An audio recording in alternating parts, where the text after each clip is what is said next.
Coco, I'm just curious, for those of us who actually don't know the full story, would you mind sharing us the near-death experience?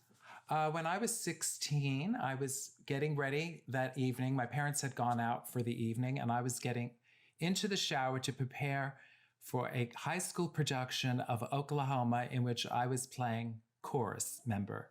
And I somehow either passed out or slipped backwards in the shower and ended up going through a glass shower door. It wasn't the actual door. It was a wraparound thing. And I landed on the glass that was sticking up. So I severed 2.5 nerves in my left leg. And then as I was laying there, the glass started to fall all over. So I was basically cut up. But what was so amazing was that I was lacerated. But I was very fortunate because I found out later that if the glass had been about an inch longer, the piece that I landed on, it would have cut my entire leg off. So I was there were so many little things where I got so lucky.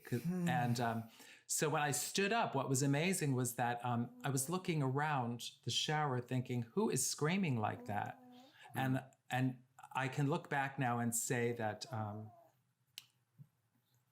I hear someone making noises. I think it's Alec's dog. It's my dog. Hold on 1 second. I knew what it was, but I wasn't going to say anything because I hate to say it, but I thought like I'm telling this really horrifying story and someone's like getting off to it. No, it's Alec's dog snoring. Someone's totally masturbating while I'm talking about dying. Let's please keep this in the podcast. My dog is fast asleep. I just put a blanket over her. She was snoring and I didn't think anybody could hear it. All right. Alec's dog's often make an appearance on the show. My near-death experience, and I'm getting upstaged by a dog. By a This is sweetie. the story of my life, my darling Coco. I know. Terrible. Anyway, where were we? Blood, gore? Blood, gore. Yeah, Who was somebody that? was screaming. So who is that screaming? And I was home alone. I had to get to this. I was on the 3rd floor of our home, which was the converted attic. And I had to get to the 2nd floor to the phone. And it was when I was at the phone that I knew I was dying. Ooh. And because I was losing so much blood. Yes. And, now, when you're dying, and you said you knew you were dying, was it like an intellectual thing or was it a physical feeling like I am dying? Yeah, good question. I felt it was a physical thing because I could literally feel the life draining out of me. Mm-hmm. I also knew, and then the other, it's amazing that this is all upon reflecting upon it. But when I look back, I can see how the mind and the body separated and each were doing what they needed to do in order to survive. So for instance, I was still embarrassed about being found dead naked. And so I thought I've got to get to my parents' bedroom to put on a pair of my father's underwear so that when they find me dead, I won't be naked. Like I was still worried about that. Yeah. Like I had all this body shame back then. Yeah.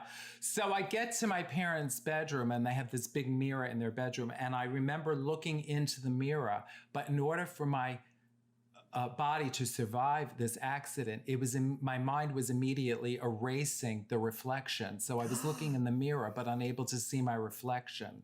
Wow. Because I think my mind knew that if I saw myself, that would be the end. Yeah. And so I got to the front door. I managed to open. I had called an ambulance and a neighbor. And my neighbor tied a tourniquet around my leg. And that's what saved my life. And then I was rushed to the hospital. And it was in the hospital where I did die from the loss of blood.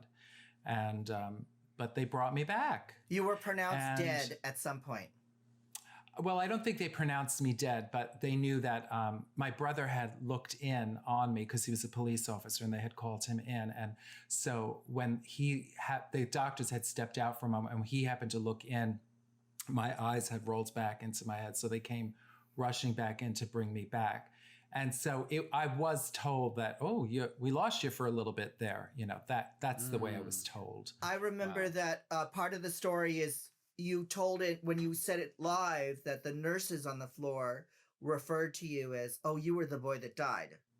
There was one nurse that was, I think she was from possibly the Caribbean, and she was very superstitious, and she was very curious that this young kid had this near-death experience. So when I woke up from it, she was sitting by my bedside with a bowl of fruit that she had put together for me. And it was very weird, but in a beautiful way. And she asked me, tell me what you saw. You know, she wanted to know if I had seen anything. Had you? During that Did you see time anything? I didn't see anything. I can only describe the experience as I forgot who I was, but the only reason I know that I forgot who I was because I remembered who I was. Does that make sense? How so? Like, in what ways did you? Well, I was just experiencing peace and just very present with that peace. And then all of a sudden, as they started to bring me back, I thought, oh, I know who I remembered who I was. And I remember thinking, I'm not going back.